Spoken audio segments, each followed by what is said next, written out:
Voilà, bienvenue à chacune et à chacun ce matin dans ce temps de célébration. On espère que vous allez bien et on va célébrer le Seigneur ensemble.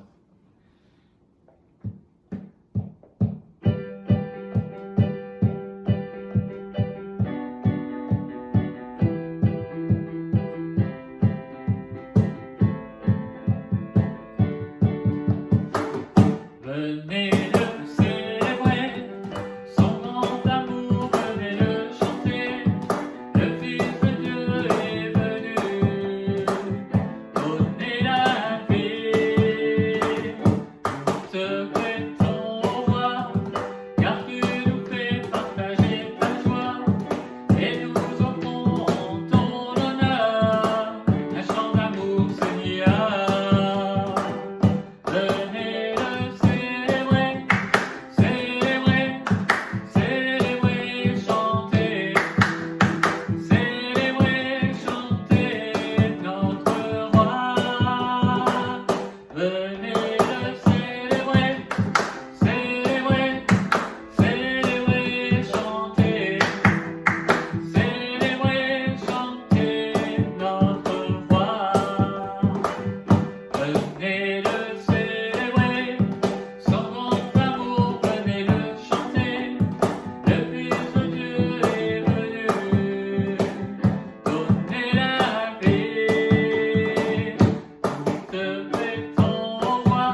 avance à ta suite. Bénis l'Éternel, mon âme. Bénis l'Éternel, mon âme. Sois émerveillé, sa fidélité ne dépendra pas des circonstances. Bénis l'Éternel, mon âme. Bénis l'Éternel, mon âme. Écoute sa voix, il que ta foi déplacera toutes les montagnes. Bénis l'Éternel, oh mon âme. Bénis l'Éternel, oh mon âme. Bénis l'Éternel, oh mon âme.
Bonjour. Je voudrais vous poser une question. Quelle est, selon vous, la principale activité de Dieu, celle pour laquelle il déploie une immense énergie? Pendant que vous réfléchissez à cette question, je voudrais vous lire un texte qui se trouve dans 1 Samuel, chapitre 17, verset 34. David répondit à Saül: « Quand ton serviteur gardait les moutons de son père, et qu'un lion ou même un ours survenait pour remporter une bête du troupeau, je courais après lui, je l'attaquais, j'arrachais la bête de sa gueule, et si le fauve se dressait contre moi, je le prenais par son poil, je le frappais jusqu'à ce qu'il soit mort. » On est sur le champ de bataille, Goliath est en train d'intimider tout le peuple d'Israël, et David arrive pour porter du fromage à ses frères. Il est agacé. Qui est ce Philistin? C'est un circoncis pour insulter l'armée du Dieu vivant. La suite, vous la connaissez. On ne le prend pas trop au sérieux et il va donner son curriculum vitae par ce texte que je viens de vous lire. Pensez-vous qu'il ait suffi que David soit agacé pour l'amener à remporter une victoire contre Goliath? Pensez-vous que les plus grandes victoires que nous remportons dans la vie chrétienne ne peuvent être remportées que par un effet d'humeur ou une envie ou quelque chose que l'on aurait à cœur? Je ne le crois pas. Si David est arrivé devant Goliath, c'est parce qu'il avait été préparé.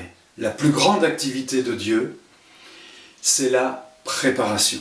En tout cas, c'est ce que je pense. Il prépare des œuvres d'avance. Il nous prépare une place dans le ciel. Il a préparé la venue de Jésus. Et même il prépare un étang de feu pour le diable et pour ses anges. Entre le moment où Samuel est arrivé chez lui avec la corde d'huile et Goliath, il y a ce temps que j'appellerai le temps de la préparation. Et c'est un temps que je décrirai en 5 aspects. À peine a-t-il été oint de cette onction royale, il est dit que l'Esprit de Dieu a saisi David à partir de ce moment-là jusque dans la suite. Ça, c'est la première chose. Être saisi par le Saint-Esprit. Se préparer à vivre en étant saisi par le Saint-Esprit. C'est différent de ce que nous disons habituellement. Habituellement, nous avons tendance à dire « j'ai reçu le Saint-Esprit, j'ai eu le Saint-Esprit ». Mais ici, David dit « le Saint-Esprit m'a saisi, le Saint-Esprit m'a eu ». Essayez de réfléchir à ça, et vous verrez que c'est complètement différent de vivre une vie pour Dieu et de vivre une vie par Dieu. Ce n'est pas moi qui suis en mission pour Dieu, c'est Dieu qui est en mission au travers de moi. Je n'ai pas le Saint-Esprit, mais le Saint-Esprit me saisit et me conduit. La deuxième chose, nous remarquons que Saül a été agité par un mauvais esprit. Et il a remarqué que la musique le calmait. Alors il a cherché un musicien. Et David, qui était excellent musicien, est arrivé. Nous constatons que David, dans ses psaumes, montre qu'il avait une relation très profonde, très simple, très réelle avec Dieu. Il connaissait Dieu. Je dirais que David est un homme qui a appris à vivre dans l'invisible. Et c'est lorsque nous exerçons cette autorité dans l'invisible que nous voyons des victoires dans le visible. Si Saül se calmait lorsque David jouait de la musique, ce n'est pas parce qu'il était excellent musicien, c'est parce qu'il avait déjà triomphé de cet esprit dans l'invisible. Il est important que nous apprenions cela. Troisièmement, nous revenons à ce moment où il était devant le troupeau et il est dit que c'était les bêtes de son père. C'était les bêtes de son père et il y avait l'ours, le lion qui arrivait. Je ne sais pas ce que vous auriez fait, vous. Moi, je me serais dit, bon, ils vont venir, ils vont prendre un animal, ils vont repartir. C'est pas la peine que je me dérange, parce que si je me déplace, ils vont me tuer moi, ils vont quand même prendre une bête. Mais David n'a pas réagi comme ça. Il s'est senti concerné. Aujourd'hui, dans notre société, on a tendance à ne pas se sentir concerné. C'est à l'État de le faire, c'est à la police de le faire, c'est ceci, c'est cela. Et je voudrais quand même qu'on comprenne que Dieu ne fait rien avec des gens qui ne se sentent pas concernés. Dans l'Église, je veux me sentir concerné. Par les grandes choses, par les petites choses. C'est souvent là qu'il y a des carrefours, des rendez-vous, où Dieu va réorienter ma vie parce qu'il voit que je me sens concerné. Quatrièmement, David s'est levé, il va vers l'ours, il va vers le lion. Je ne peux pas penser qu'à un certain moment, il n'a pas dû se poser la question, mais qu'est-ce que je fais là? Qu'est-ce que je fais là? Oh là là, il est grand, il a l'air fort. Pourquoi je ne suis pas resté assis tranquillement derrière les animaux, les moutons?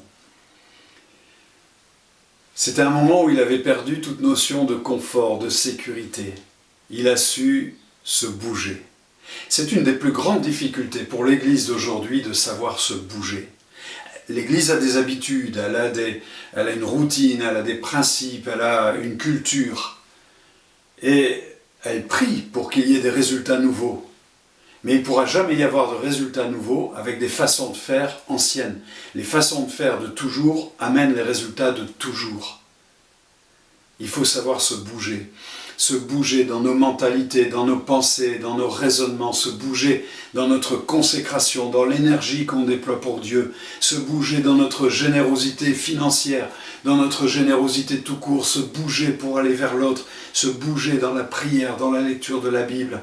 C'est important de savoir se bouger. David a su se bouger et il a tué ainsi l'ours et le lion. Et pour terminer, une dernière question. Pensez-vous un instant que David était plus fort que l'ours et plus fort que le lion? Personnellement, je ne le crois pas. David n'était pas plus fort que l'ours et que le lion, mais Dieu était plus fort. Et David le savait. Parce que c'était un homme qui exerçait sa foi.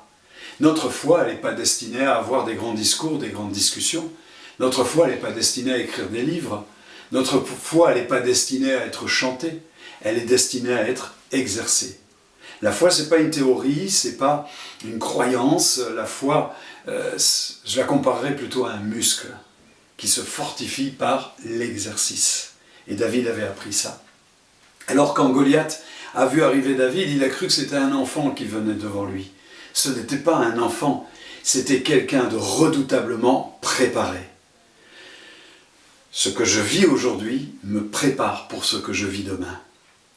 Et ce que je vis demain sera ma préparation pour la suite, et ainsi de suite par récurrence.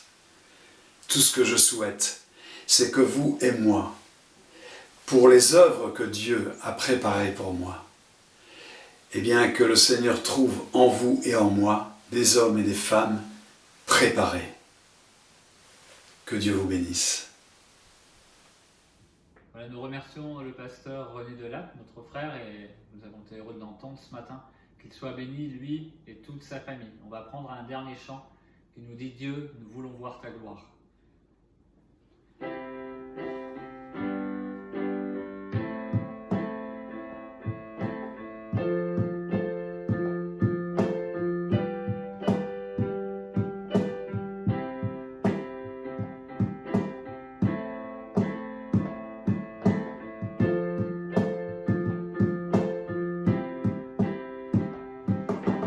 Dieu, nous voulons voir ta gloire.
quelques instants, nous finirons ces moments.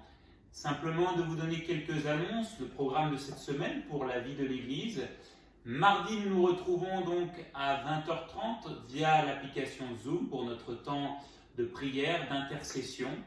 Et puis nous sommes heureux aussi de vous annoncer que dimanche prochain, le 12 juillet, Dieu voulant, nous reprendrons nos cultes en présentiel à 10h30 à l'église. Nous vous donnerons plus de détails durant la semaine, donc tenez-vous au courant auprès de vos adresses mail, de vos téléphones portables par les SMS. Nous vous tiendrons au courant de tout ce qui sera mis en place pour reprendre nos cultes en présentiel. Nous vous disons encore de tout notre cœur que nous sommes heureux de pouvoir partager ces moments avec vous et nous vous disons à très bientôt. Soyez bénis. Allez, à bientôt. Au revoir. Au revoir.